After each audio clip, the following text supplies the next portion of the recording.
완전 깜놀. 진아영이 살아있습니다. 법정 안에 나타났습니다. 설마 귀신은 아니겠죠. 마지막 회만 남았는데 귀신으로 밝혀지며 병원 귀신 법원에도 나타났네. 1년에 2번 귀신 근무 알바하냐. 시청자 항의 게시판이 진짜 항의로만 가득하게 될 겁니다. 귀신이 아니면 산자라는 뜻. 원래부터 살아있었다. 도대체 어떻게 살아있게 된 걸까요? 이 모든 건 진아영이 설계한 거대한 연극판. 오늘은 진아영의 설계도를 간략히 정리해보는 시간을 갖도록 하겠습니다. 모든 시작은 어머니의 죽음. 2억으로 효도하고 싶었는데 그 2억 때문에 어머니의 죽음을 겪었습니다. 슬프고 열받죠. 열받으니 복수를 해야 합니다. 정난회, 정확히는 원상아에 대한 복수. 어머니 장례식 때 뉴스 화면으로 나오고 있던 인주의 동생 인경을 제일 먼저 캐스팅합니다. 정의감 넘치는 기자. 이후 원상아의 의심을 사지 않게 하던 일 계속하면서 인주까지 캐스팅합니다. 같이 밥 먹고 서류에 사인도 받으면서 인주를 자기의 연극판에 참여시키죠. 원상아의 돈을 빼돌리기 위한 연극. 이후 채돌과 도킹한 후 자기는 죽어버립니다. 정확히는 죽임을 당한 척 원상아를 속여줍니다.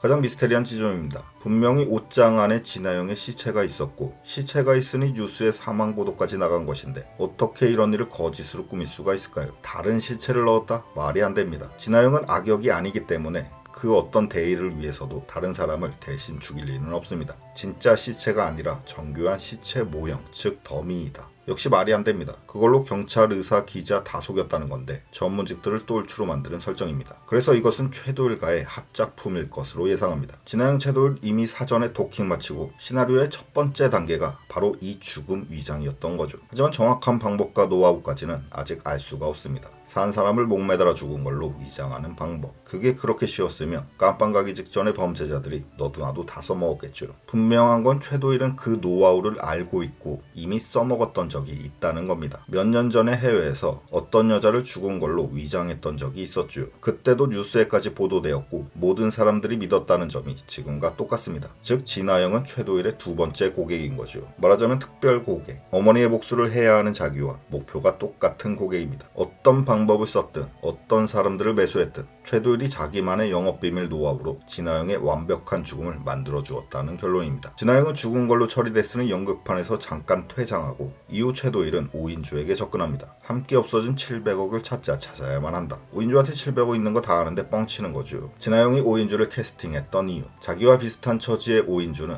그 돈을 절대 경찰서에 갖다 주지 않을 것이며 이상한 일에 휘말린 언니를 알게 된 동생 인경은 분노의 취재에 뛰어들 것이며 그렇다면 돈을 돌리고 돌려 그 과정에서 원상아의 복숭아뼈까지 발굴해버린다. 순진한 오인주, 최도일을 믿었던 오인주. 어느덧 돈은 돌고 돌아서 싱가포르 자기 이름 통장에 들어가 있는데 원상아가 그 돈을 노리고 있다고 합니다. 오인주는 최도일과 함께 바로 싱가포르로 날아가서 그 돈을 찾아버리죠. 진아영은 다 알고 있습니다. 오인주가 싱가포르에 도착했고 그 뒤를 쫓는 박재상의 사람과 원상아가 있다는 것. 최도일에게 미리 전해들었겠죠. 일촉즉발 오인주가 트럭에 치이기 직전 진아영은 자기 차를 그 사이에 낑겨서 트럭을 막아냅니다. 에어백 안 터졌으니 제조사에 클레임 걸고 인주의 병실로 찾아갑니다. 본격적인 귀신 코스프레. 인주한테 도망가라고 알려주는데 인주는 말을 안 듣죠. 여기서부터 일이 꼬여버립니다. 인주가 자기 말은 안 믿고 원상아가 준 쪽지를 믿어버린 겁니다. 그 쪽지에 적힌 주소로 바로 찾아가죠. 하지만 맞이한 사람은 충격적이게도 원상아. 두 번째 일촉즉발 오인주 또 죽을 위기. 하지만 잔머리와 신중함이 통했습니다. 캐리어에 든 건 돈이 아닌 벽돌. 멘붕 원상아 긴급구조 최도일. 오인주 다행히 목숨은 건졌지만 모든 걸 원상아한테 딱 걸려버리고 말았습니다. 하지만 망했어도 망한 게 아닙니다. 700억은 무사하기 때문이죠. 오래전 영화 드라마 스태프들 사이에 또 돌던 슬픈 농담이 하나 있습니다. 사람과 장비가 함께 넘어질 것 같으면 장비를 살려라. 정말 농담으로만 할 수 있는 말이죠. 촬영 카메라 수억, 조명 장비 수천만 원이니 그만큼 조심히 다뤄야 한다는 걸 빗대서 한 말일 겁니다. 진아영과 최도일도 마찬가지입니다. 가장 중요한 700억. 700억만 살아있고 자기들이 컨트롤할 수 있으면 중간에 어떤 변수가 생기든 전체 계획에는 차질이 없죠. 막말로 인주가 못해먹겠다며 중간에 도망갔다고 쳐도 다른 대타 격리를 구해서 일을 마무리했을 겁니다. 서울로 돌아가 700억의 행방은 묘연해진 상태. 원상우 죽고 박재상 죽고 이내가 닫힌 방의 비밀을 알려주고 떠나고 인경이는 끈질기게 취재하는 사이